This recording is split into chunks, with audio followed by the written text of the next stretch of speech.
So, political ads. No one likes them all that much. And we're all spared from them because it's not an election year.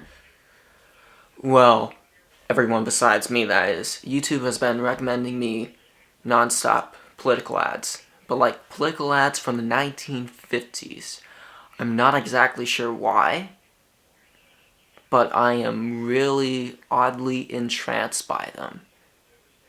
So I figured it might be interesting, and there's a lot of historical relevance to them, isn't there? So let's take a watch together. Step right up, folks. See the mental marvel of the campaign, Mr. MacGOP. He promises to solve all your problems. Ask him any question. What about Korea? We don't belong in Korea. Let the commies have it. Yeah, let the commies have it. We should expand the war. Open a second front in China. Wait a minute. We can't do both. We can't pull our troops out of Korea and invade China. Go away, lady. You bother me. Any more questions? What about aid to Europe? I'll personally tear down the Iron Curtain. Not another nickel down that rat hole. Let the commies have it. Ooh, we're getting spicy here. That's double talk. What are you complaining about? You get two policies for the price of one. Stop confusing the issue. I want a straight answer. Should we support the United Nations or not? Yes. I mean no. No, I mean yes. You're confused. You're confused. Don't you be confused. Vote for Stevenson. Well, I mean, that was a fairly decent ad. Nothing was said about what the candidate was supposed to vote for actually believes, but it sure makes a mockery of the other side that totally sounds convincing and true.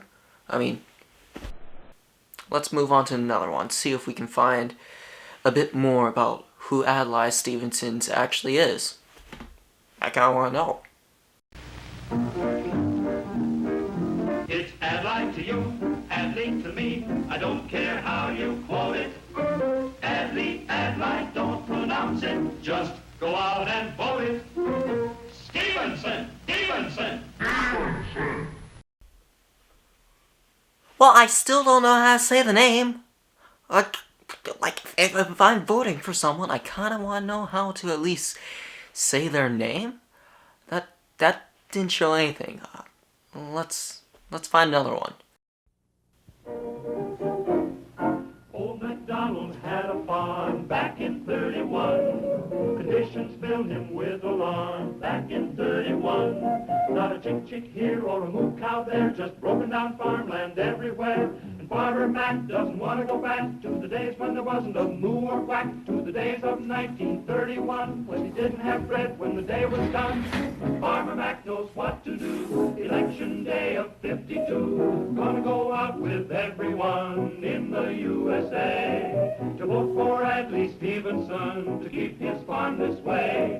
With a vote here and a vote there and a vote for Stevenson everywhere. For if it's good for Mac, you see, it's good for you and it's good for me. All America loves that farm. Vote Stevenson today. I think I'm starting to notice a trend here. Adlai isn't actually running on anything. Like, I presume old MacDonald's farm got help from the New Deal, which was a Franklin Roosevelt Democrat thing. But Adlai isn't actually mentioning any policy difference between him and the GOP here, so it's like, what exactly are you going to do differently? I don't know. Maybe I'm wrong. Let's watch some more ads. See if he actually has anything to say policy-wise.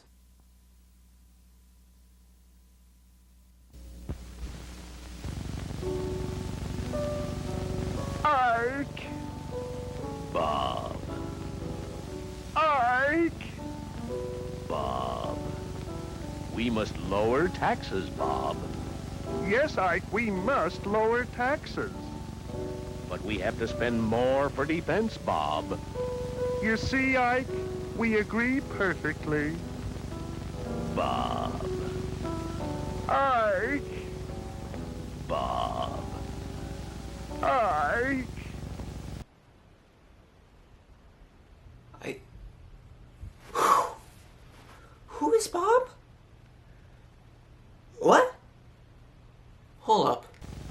Will Bob give Ike the additional money for defense after Ike cuts taxes?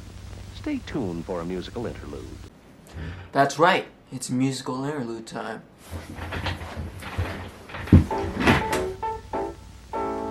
Reuben, I've been thinking about the general and his mob. If you're voting for the general, you really are electing Bob. Let's vote for Adlai and John. I'm trying to process this. I really am. There's probably something in the 1950s that my 2021 brain just doesn't quite know about, like, who is Bob? It's almost fascinating to think that this is a genuine political ad supposed to be used to sway people to vote for this candidate. Like, it didn't teach me anything. Like, I still don't know what adlai even believes in. Although, I mean, I get the point of the ad. Ike wants to lower taxes, but Bob wants to increase military spending. You know, there's this really funny thing that happens when you try to lower taxes for big corporations and still try to find money for endless, pointless wars. It's called poverty. So in a sense, I guess I kind of agree with adlai here. Fantastic ad. I think if you made something like this nowadays, it could probably land even better. Let's check out another one.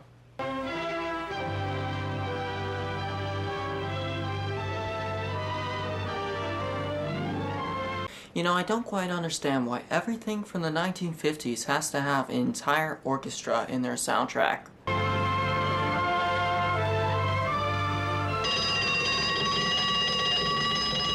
Frightening, isn't it? When that bell rings, a whole city stops. Sometimes you think your heart no longer beats. The planes can come from any direction, swiftly, in a matter of hours, and there's really no safety. But everything stops. Hey, the elevator stopped between floors. I guess all the power's off. Are you all right up there? Yes, I think so. Are they all right? I mean, are they really all right? I mean, if I were stuck in an elevator and some mysterious voice starts yelling at me, I really don't think I'd be all right. Oh, I'm Johnston. I'm Hicks. I'm Williamson, and I'm sure glad this is only a practice air raid. This is such a surreal setting for a political ad. I gotta wonder what it was like when they came up with this. Okay, let me go through this with you one more time. Adlai. Okay, I thought we went over this in a previous ad. I don't care if it's adlai or adlai. It's adlai. Okay, let me go through this with you one more time. Adlai. So there's going to be Jonathan, Hicks, and Williamson, and they're all going to be in an elevator trapped because of a fake air raid. And they're going to be talking about Russians, right? Yeah, Russians. What about them? Well, you see, sir, it's about your foreign policy. Once they hear about that, they won't vote for the general. Foreign what? Foreign policy. I have a foreign policy? We're pretending that. As long as we can make use of a flashlight, it'll be pretty good, pretty cool. Oh, we absolutely can. We're lucky. Yeah, but how long is our luck gonna hold out? Well, I guess it depends on how long we keep showing the Russians we mean business. You think it's gonna last long? Depends on our foreign policy. Who's thinking about foreigners? I'm supposed to get off now. I've got a date. Your boyfriend can't go anywhere either, Miss Williamson. Some comfort. Cigarette? Thanks. You know, if I were stuck in an elevator with two other strangers, I highly doubt that any of us would be friendly with each other. No. We'd all be fearing for our lives. And these people are just here having a political conversation, and smoking cigarettes. I mean, I guess when you live in an age where an atomic bomb could be dropped on America just because Joseph Stalin might stub his toe and blame America, you start to mellow out to these things. Well, I suppose we might as well sit down and become... Say, this is a practice air raid, isn't it? Why, sure it is. Don't worry. We haven't had a real one yet, and if we elect the right man president, maybe we never will. Mr. Hicks, why are you voting for Eisenhower? Well, I'm an independent from way back. So am I. But this time I'm voting Republican. Huh? For a number of reasons, but above all, Korea. I've got a kid brother over there. You think we shouldn't have gone into Korea, huh? No, I string along with the general. He agrees that once it started, we had to go in. But why didn't we send them enough help and money before it started? Then maybe there wouldn't have been a war at all. How about it? Why didn't we? The Democrats have to take the blame for that.